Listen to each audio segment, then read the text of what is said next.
আচ্ছা, ভাইটামিন এ ডেফিসিয়েন্সির জন্য কি কি হয়? চোখের দৃষ্টিশক্তি কমে যায়? হ্যাঁ, আমরা শুধু এটাই জানি। কিন্তু ভাইটামিন এ ডেফিসিয়েন্সির জন্য কিন্তু চোখের দৃষ্টিশক্তি কমা ছাড়াও আরো অনেক কিছু হয়।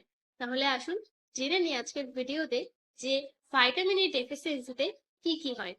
প্রথমে আসি জেরপ্থ্যালমিয়া। জেরপ্থ্যালমিয়া হলো এমন একটা ডিজিজ কন্ডিশন যেখানে আমাদের আইটা অনেক বেশি ড্রাই হয়ে যায় এবং কর্নিয়াটা অনেক সফট হয়ে যায় এবং কর্নিয়াল আলসারও দেখা দেয়। দেন আসি ইমিউন সিস্টেম। ভাইটামিন এ কিন্তু আমাদের ইমিউন সিস্টেমকে বুস্ট আপ করতে হেল্প করে। সুতরাং ভাইটামিন এ যদি ডেফিসিয়েন্সি হয় তাহলে কিন্তু আমাদের ইমিউন সিস্টেম অনেক বেশি উইক হয়ে যায়, যার ফলে কি হয় ইনফেকশন হওয়ার প্রবণতা অনেক বেশি বেড়ে যায়। এছাড়াও ভাইটামিন এ কিন্তু বাচ্চাদের গ্রোথ অ্যান্ড ডেভেলপমেন্টেও হেল্প করে। Then skin problems. Skin vitamin A deficiency হলে অনেক বেশি ড্রাই হয়ে যায় এবং অনেক বেশি রাফ হয়ে যায়। দেন আসি উন্ড হিলিং।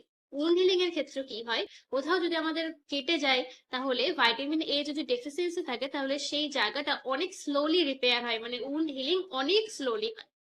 এবং রিপ্রোডাক্টিভ প্রবলেমস, ভাইটামিন এ যদি ডেফিসিয়েন্সি থাকে তাহলে কিন্তু রিপ্রোডাক্টিভ ফাংশনেও প্রচুর প্রবলেম হতে পারে।